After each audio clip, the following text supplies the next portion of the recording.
Hello, Scruffy fam. To add a chassis or not to add a chassis?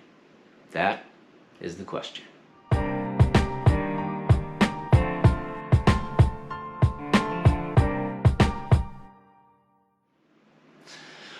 What is up, Scruffy fam? Hey, thank you so much for all of you that have subscribed and watching. Hey, do me a favor, if you're not subscribed, go ahead and subscribe right now. Doesn't cost you anything, really helps out our channel, helps us grow. And I've got a really cool giveaway that I want to do as soon as we hit 1,000 subscribers. That may happen soon, it may happen in a while, but whenever it does, I have a really cool giveaway that I plan on doing, just as a kind of thank you to everybody out there that's watching. Now, I have gotten the question a few times on why I take budget rifles and put them in chassis.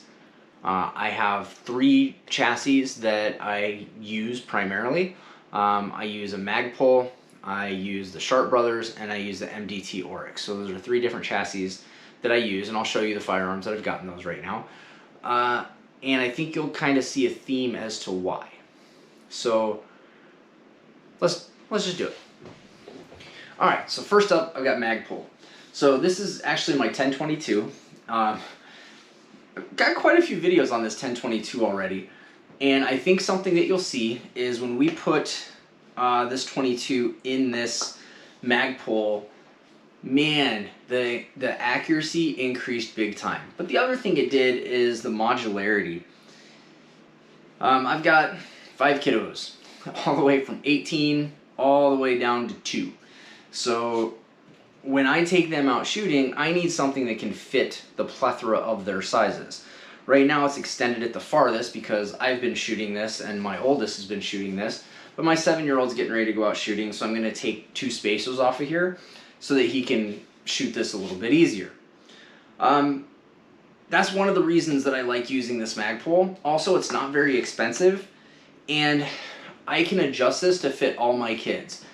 I also like the texture on the grips. Some people don't like this sweeping grip, but I actually do. I think for smaller statured people or little kids, this is a really great kind of starting point. My son's autistic and he's got sensory issues, so having something that's got some type of sensory on it that he can touch is actually good for him. And he knows when my hand touches the scruffy part, my finger doesn't touch the trigger until I'm ready. So he actually is at the point where he will rub his finger here until I say that he can shoot, and then he has his palm and his finger goes in. The original stock that the 1022 came in, very little plastic flimsy thing, mass produced. These aren't very expensive, and I wanted something that was a little bit more rigid, a little bit more adjustable, and a lot longer lasting. This is going to last much longer than the original stock that it came in. Alright, let's look at the next one. Alright, this is my Ruger American Ranch in 7.62 by 39. There's a lot of videos on this one lately. Been at the range with it a lot. This is the Sharp Brothers Heat Seeker chassis. I love shooting this rifle. It is so easy to shoot. The reason that this is in this type of chassis is that no one else made a chassis for it. I couldn't get a Magpul stock for it. MDT didn't make an affordable option for this.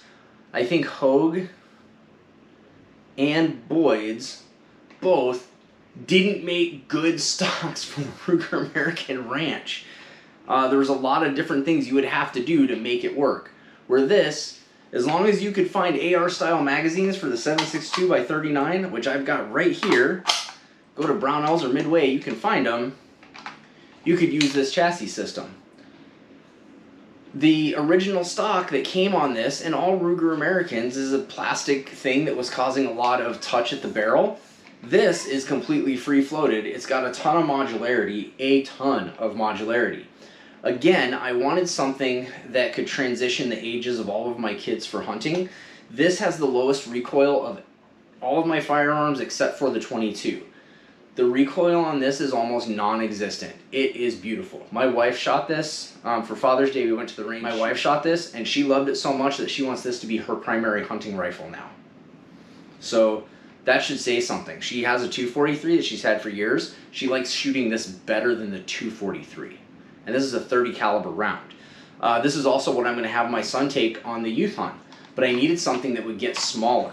So this has an adjustable length of pull. It's a mag pull. So I've got several different options of length here. Again, we've got the pistol grip that's got texture on it, so the same rules we had before.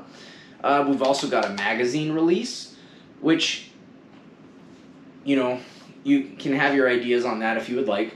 But I also have a free floated barrel, and I've got the ability here with these M-locks to attach this to a tripod or a bipod when it comes time to shoot. Didn't have that option on the regular stock. And for something that's just going to be a regular hunting rifle, I wanted to make it so that it could be used by several people in my family and have a little bit more durability than the original stock that it came in.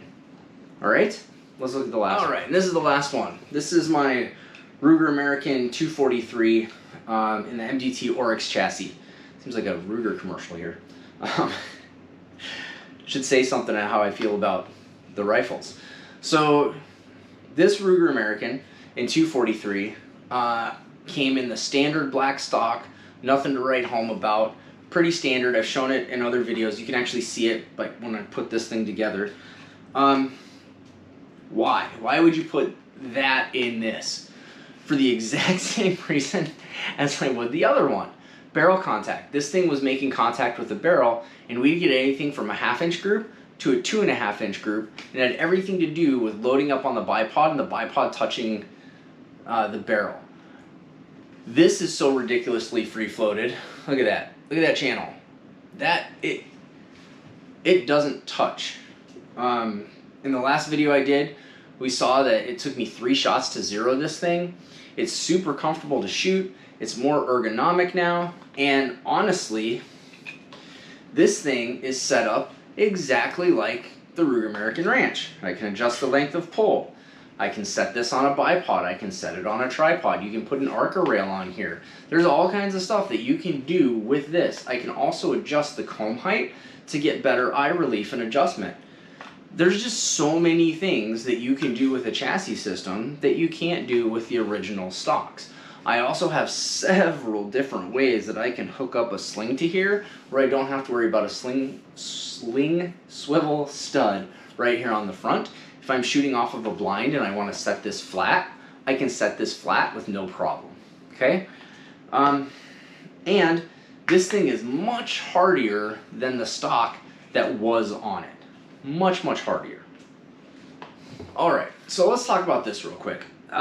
This will kind of exemplify my point as to why I've got those in aftermarket stocks or chassis systems. This is my Mossberg Patriot Predator in 6.5 PRC. This thing is my most accurate rifle. It makes the tiniest groups, but it also is my most inaccurate rifle by making some of the largest groups. It is absolutely infuriating that this thing will go from 2-inch groups down to 1/4 inch groups with the exact same ammo. Exact same ammo.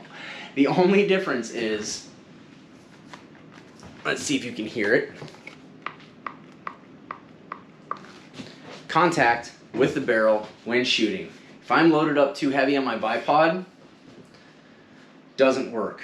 The grip on here isn't fantastic. It puts my hand at a weird angle when trying to shoot. And it's not adjustable. My comb height on here, I actually got lower rings for my optic so that I could shoot this a little bit better. So if I could replace this stock, I would. I had this in an MDT Oryx chassis. The problem was that here in the magazine, I don't know if you guys will be able to see it, but when you would feed, there would be, the rounds would get hung up in here, so when you'd go to cycle, it wouldn't feed the rounds.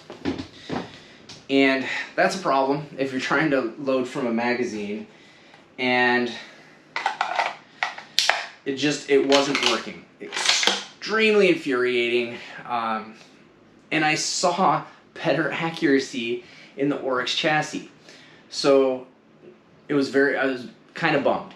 Now that was just, I think that is just because it's a 6.5 PRC. It's not because of the MDT Oryx quality. It was just the design of the 6.5 PRC of being in between a short action and a long action. It kind of is just bigger than a short action. So if you make a generic short action type thing, it's not going to work. So there's actually some stocks you get this in a long action, and some stocks you get it in a short action.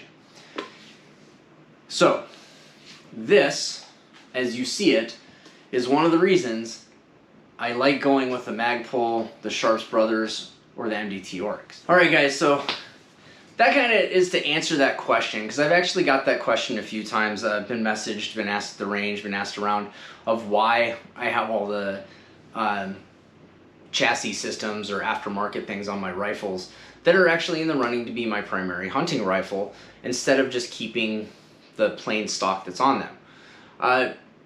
I like to tinker with firearms. I'm in gunsmith school. That's something I like to do. If that's not your jam, then don't worry about it. Shoot what you got. There's no problem with it. But because of some of the modularity and adaptability that I need for me and my family, these chassis and stocks give me that option that just didn't come with them stock. Now, if I could afford it, I would buy some of the higher end rifles that come with that adaptability built into the stocks, and I wouldn't buy an aftermarket one. A lot of companies are starting to do that now, that you can spend a little bit more money and get all of the things. And honestly, I think if you look at purchasing the rifle, purchasing the aftermarket stock, the price is about the same. So you'd probably be better off just spending more money and getting the higher quality rifle. I had these rifles already, and we were looking at getting some more modularity for my kiddos and my family, and that's the reason we went to the chassis systems. It's going to help us use all of those rifles that I showed you to cover most people in my family. As it sits right now, I'm the only one that can shoot the 6.5 PRC. Even my wife doesn't like shooting it. She doesn't like the feel. I'm the only one that can shoot the 270 and the 338. All the other rifles, everybody that can shoot in my family can shoot those and shoot them comfortably. So I think that's the other thing that it does, is it can be a universal use system by setting up length of pull, cheek height, all of that on a number of different people, where my traditional hunting rifles can't do that. So that's why, guys, that's why we do that. That was to answer that question. So I hope you guys like what you're seeing. Like, subscribe, and tell me how you feel about it. Do you like having the chassis or the modular systems, or do you stick to prefer just the traditional Monte Carlo cut or Sporter cut on your rifles? Let's have a conversation. Let's talk about it, and we'll see you guys next time.